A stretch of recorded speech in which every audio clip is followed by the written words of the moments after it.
Welcome to Let's Talk Possibility, episode 60 on the 28th of January 2013. Tonight we talk with Jeff Brown and Shawn Hanekom about the role our emotions play in our spiritual development. Thanks for listening.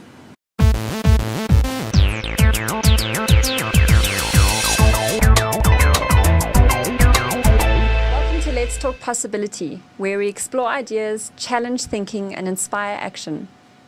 I'm Talana Simpson, and we're exploring how our emotions are so useful for our personal and spiritual growth. With me is Jeff Brown on the line from Toronto, Canada. And in studio in Johannesburg, also with me is Shawn Hanekom. Hi, Talana. Hi, Jeff. Hi. Hi, Shawn. Hi, Talana. Hello. Shawn is an integrative health practitioner who uses predominantly the energy consciousness medicine of body talk. And Jeff is the author of Soul Shaping, A Journey of Self-Creation, and his most recent book, Ascending with Both Feet on the Ground. He recently produced a new spiritual documentary called Carmageddon and has an approach to spirituality that I find very real and inspiring. Jeff, maybe just to start off by asking you, what do we mean when we speak about spirituality and being spiritual in today's world? Well, it depends who we ask. You know, if you ask some of the non-duality teachers, they'll identify spirituality as something that's distinct emotional body, personal identifications, physical form. My view of spirituality is that the word simply means reality, and that the most spiritual experience is the one that runs through the most realms of reality. That is an inclusive experience of the moment, what I call enrealment. So my spirituality encompasses the entire human experience, including the relational bridge between the emotional body and our karmic expansion. Everything to me is spirituality. Do you have anything to add? No, Shawn? that's fine. I just, from an integrative healthcare perspective, we have a similar approach, and what we're saying is that if we look at the Western medicine approach, the Western medicine approach is basically looking at anatomy and physiology. From an integrative medicine approach, we're looking at anatomy, physiology, we're looking at emotions, and we're looking at consciousness. And it doesn't only pertain to the physical body, but it pertains to the spiritual, your supramental, your mental, your vital body. And we integrate all those different levels, and obviously looking at it from a downward causation perspective, when a person does develop some form of disability or dis-ease, when we take the downward causation process and we look at the energy field as part of that health facet of the individual, there are a lot more probabilities available to potential for the individual to heal. Okay, sure. So if spirituality, like if everything is spirituality, and Shawn, you spoke about having a spiritual body, I think that's that correct, yes. you mentioned. So what is spirituality then in everyday life? I mean, a lot of people think that you have to go and sit somewhere and meditate to be more spiritual and have certain practices. But if spirituality is part of our everyday life, yeah, Talana, I think from my perspective, I think that people have lost, because everybody is so caught up in the rat race, trying to make a living and to survive.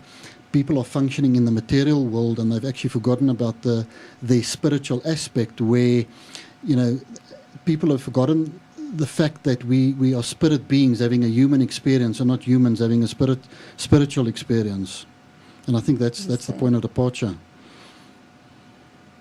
Right, and it's funny. I'm just writing a book about this, and I love that I always love that famous quote where spiritual beings have a human experience. But my problem with it is that I don't distinguish my spiritual experience from my human experience. So I think that it's a wonderful quote to get to the next step of consciousness, which is to realize that we're something more than our rat race and our survivalism and our personal identifications. But what's missing from it for me is an understanding of the fact that it's whole thing spiritual. So to bring it back to the emotional body, so it's not just a conceptual thing, for me, I expanded and matured in my capacity to hold the container of the allness through the work I did in my emotional body. When I cleared emotional debris, I created space inside for my sacred purpose to reveal itself. That's the first thing that happened. And the other thing that happens by working emotional material, by resolving issues. I say soul shaping, sell your soul, C-E-L-L, your soul. The idea that repressed emotions are unacted by spiritual lessons. So to the extent that I worked through that material, I expanded my container. I expanded my interface with this whole spiritual experience. I was meditating and I was doing all kinds of non-dual writing, and a lot of Eastern writings that seemed to be completely disconnected from the value of the emotional life, as though it was some substandard, feminine, relational, gooey nonsense that had nothing to do with the male paternal warrior on his planet. And I would hang out with him and hang out with that part of me, and I felt like I wasn't really in my body. And then I would hang out with a feminine who was really so focused on moving into feelings and coming through the other side. And it seemed to me their way was the right way, because in that sense, I developed and expanded my capacity to connect to everything. And so for me, the interface is the same. They're indistinguishable threads of the exact same God weave. How do we expand in our spirituality in relation to how we live in our emotional lives? So for me, is our emotions are actually very useful and key to us living a more fulfilling life, and yet so many people seem to move away from them. Because there's so much pain, and we don't know how. And maybe Shawn has a model that can help us. We don't know how to move through those feelings and find the lessons at the heart of them. We get stuck in them, so then we get attracted to the attachment model. We get attracted to ungrounded ideas of enlightenment, right? Because we can't take. We need models that allow us to come back into the body, like say bioenergetic, and work that material that part. So if I can just clarify something else, a lot of them, spiritual people and writers and teachers, and they talk about being less in their head and more in the heart, and that for me is also like what would we mean? It's less intellectual and more actually feeling it in our body, which is absolutely. I think if you go and look on Skype or on the internet, and you go and look at the Heart Math Institute, they've done quite a bit of research out there, and we refer to the heart brain versus the brain, and the heart brain actually having more neurons than the actual brain out there. So I think that whole process, and even if we just look at it from a Buddhist perspective, they refer to intercellular communication, and I think that we all have the ability, but at the same time we've actually lost the ability because we've become so disconnected from our consciousness or the consciousness out there that we have an inability to actually sense and feel and synchronize with the synchronicity of the universe and with nature and with animals that have a much higher consciousness. And I think once people can kind of get out of their heads and into their hearts, they will definitely experience that. And that's why, and this is something that's been coming to the foreground in medicine, is that the importance of you being in a position where you're able to manage your emotions correctly, having an awareness of those emotions. We don't want to get rid of them because that's part of our mechanism to express ourselves in life. But I think what's happening with a lot of individuals, they feel that should they express themselves at an emotional level, and especially the guys are like that, they tend to think that if they're emotional, they're actually weak. So, there's a bit of belief system coming in the way, which is hampering individuals out there, or even cultural sectors out there, preventing them from achieving their full potential because they're not expressing themselves in totality. And by them internalizing their emotions, the body needs to rid it, especially of the low frequency emotions.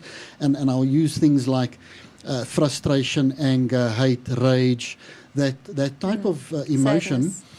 sadness, absolutely, of which we see a lot out there today.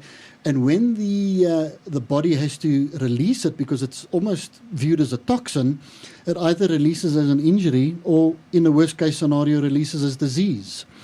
And yeah, so emotions are very powerful in viewed from a wholeness, a wellness perspective. So then, just to clarify, I know, Jeff, you speak about repressed emotions as being unactualized spiritual lessons. So how would someone know that they have emotions that are repressed? Well, they'd have to do enough awareness work, become, intimate enough with their inner lives, get out of their head-tripping ways in order to understand that there's something that's not quite right, that there's an experience of dis-ease, lack of ease in the emotional body. I did a lot of I always had an intuitive sense for some reason when I was holding stuff. I'd been quite a wild releaser in my life, so I was lucky enough to have an experience to that to compare myself to when I got into the adult world and started part of my consciousness. But if you don't have that awareness, you want to get into some form of psychotherapy process. Not a cognitive therapy process, but a more somatic process to start to learn the difference between fluidity and armoring, for example. And then there's a lot of ways to release. I did a lot of holotropic breath work for me. I really meditation was like medication for me for the most part. It just kept me capped. And I really needed to move into my physical form to have an experience of release and to then know the open feeling on the other end of that. So you have to just find a practice that opens you. Osho has a wonderful meditation called dynamic meditation that you can get off the site. That's a really helpful morning or any time of the day practice to know the difference between held and open. And if you do that for long enough, you start to get really, you start to notice subtle differences, and you begin, I can get on the massage table, whenever I feel that tightening starting to happen because it brings me back to clarity. Yeah, Jeff, I just want to come in there, and I agree with you wholeheartedly on that exercise because I myself, over the last couple of years, have done some extensive work around meditation, just in terms of self-study, experimentation, meditating once a day, meditating twice a day, meditating 3 times a day. And I've definitely seen the difference by allocating a large portion of my day to meditation. If I look at that I've achieved by starting my day off with these meditations over a period of time, being in or taking the approach of the observer, and just looking at this from a quantum physics perspective, and being the observer and being patient and being aligned to my higher self, and hopefully being in that space where a person is feeling that synchronicity or being one. I've actually seen that unfold personally in terms of achieving objectives, things being brought into your consciousness, which, if I want to use the word from a human perspective, would potentially not have been possible, or where through that focus of meditation, doors have been opened, people have crossed my path, and things have unfolded, which have been absolutely mind-blowing. So the meditation is a way then to gain access to more information, to clarify Absolutely. your thoughts and get more into sync. Yeah. I didn't, unfortunately, I lost you at the end of that, but they brought it back. So I just removed my visual, so maybe that'll help. Yes. Were you done, Sean? I'm sorry. Yes, yeah, I'm done there, Jeff. Do you have any comments? Yes, I do. It's so interesting. I mean, it's so specific to the person. I think getting into a meditative place for people who haven't even begun to witness, to pull back from their daily identifications is fantastic. I think one of the great challenges of it is that many of the people in Western culture in particular are head trippers. So really all it does, it's called mindfulness for a reason. It really often just gets them more mindful, as opposed to a heartfulness form of meditation. For me, it didn't work that well. What would happen is I would sit and I would go through the stages, and I did work with Jack Cornfield. I did all that, and sometimes, I mean, it almost always was somewhat helpful. But if my goal was to get into a meditative state, all I had to do was intense emotional release to regain the fluidity. He was always so somatic, right? Sitting on the cushion, upright and rigid and disciplined, really just took me oftentimes on some level deeper into my holding. When I would just go do bioenergetics or holotropic breath or run through the wild or rage on the foam cube that I have in my house or something, after that process, if I saw it all the way through to completion, I became naturally meditative. I didn't have to sit on a cushion. I was in that state of consciousness.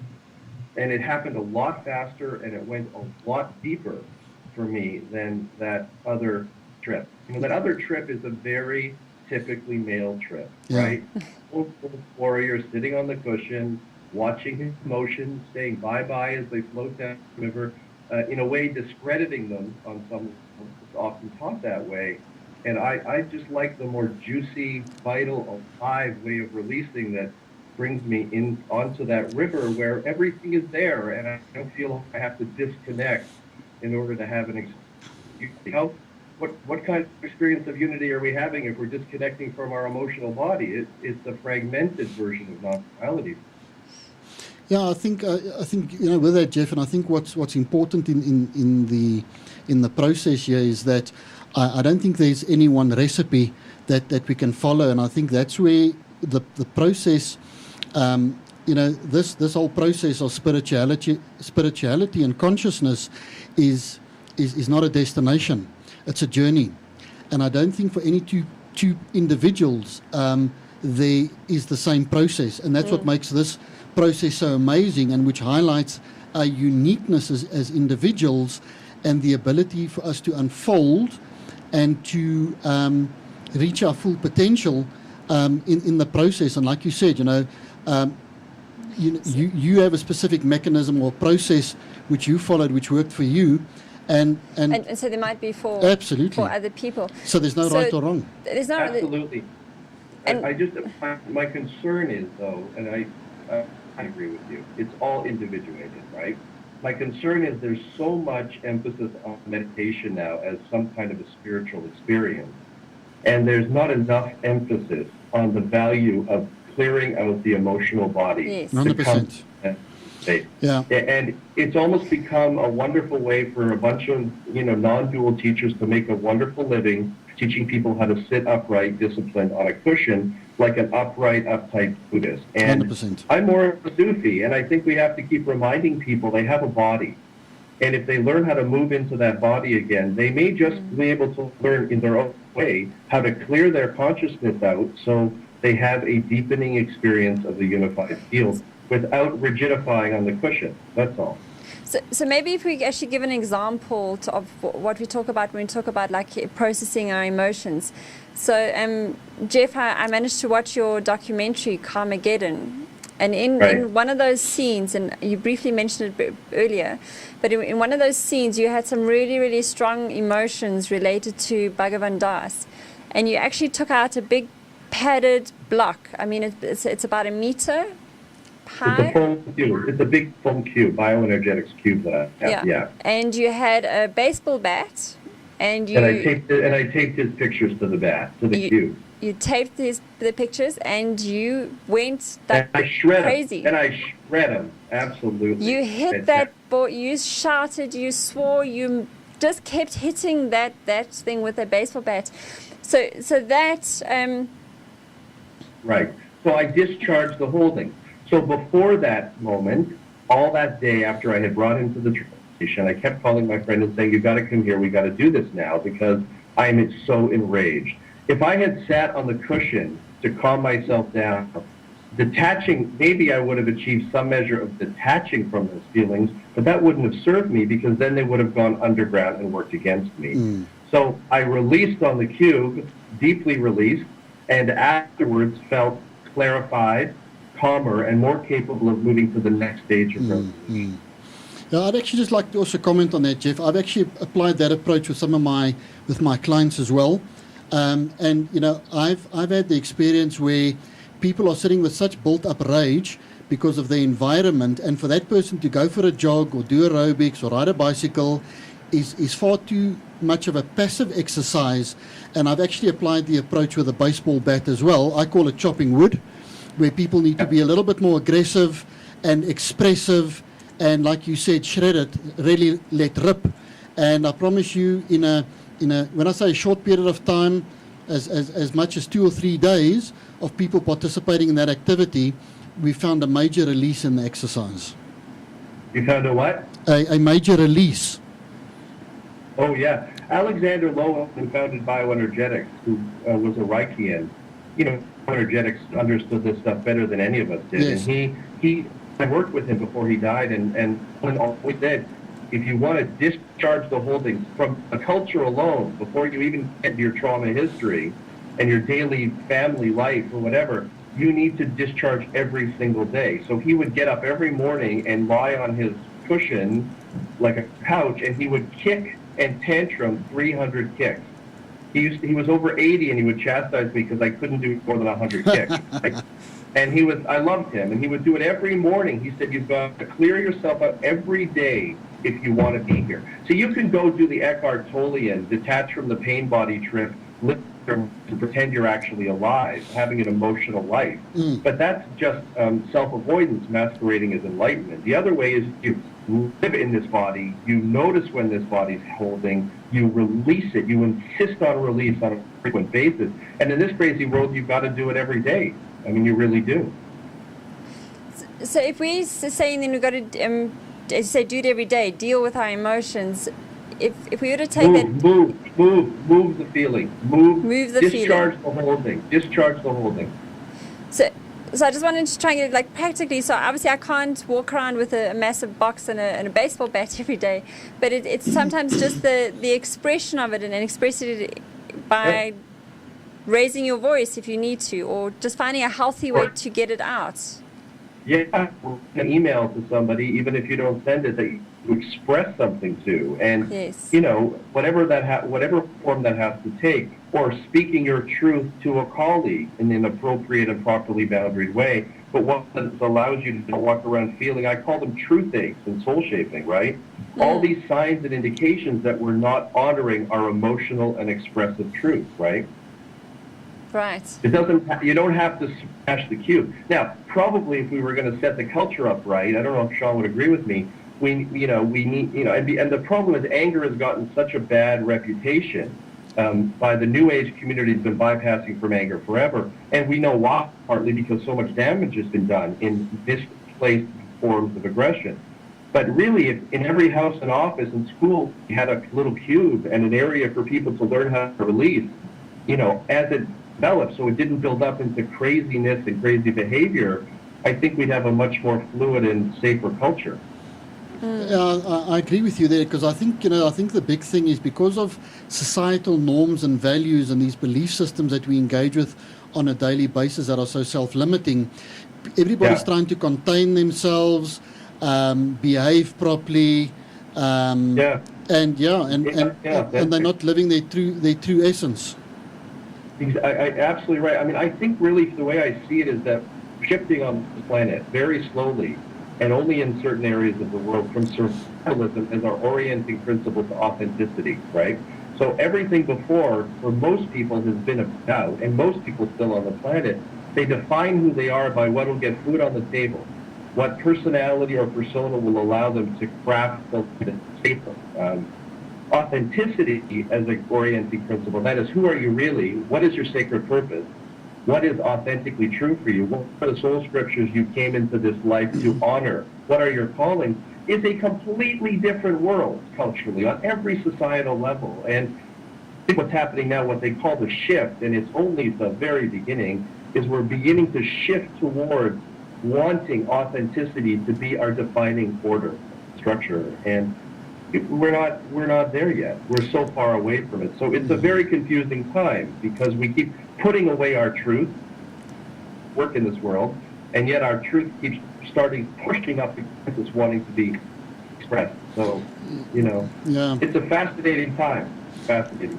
You see, that you're speaking about, I refer to as road signs, and the universe is providing us with that information on a regular basis, is showing us those road signs and giving us the opportunity to actually participate and to consciously make a decision and have choice in terms of changing direction or changing habits.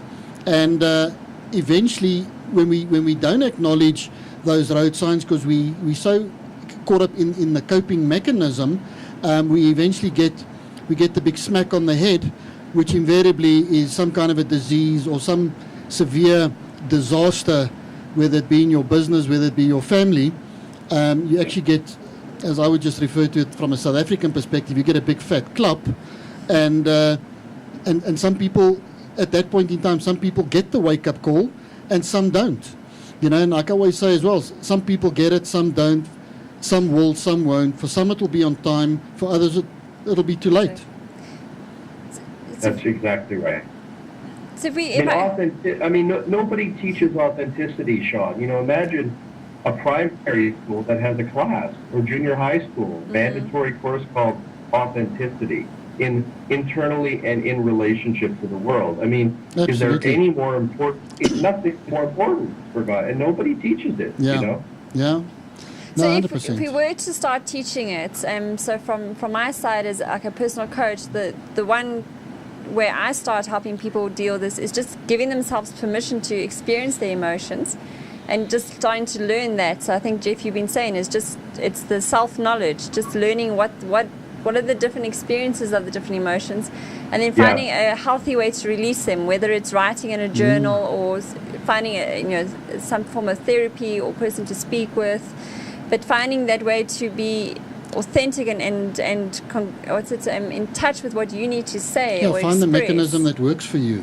Yeah. So whether it's chopping down trees or whether it's writing in a book, whether it's bungee jumping, to 100%. process and to move the emotion, so it's not just getting repressed and staying there.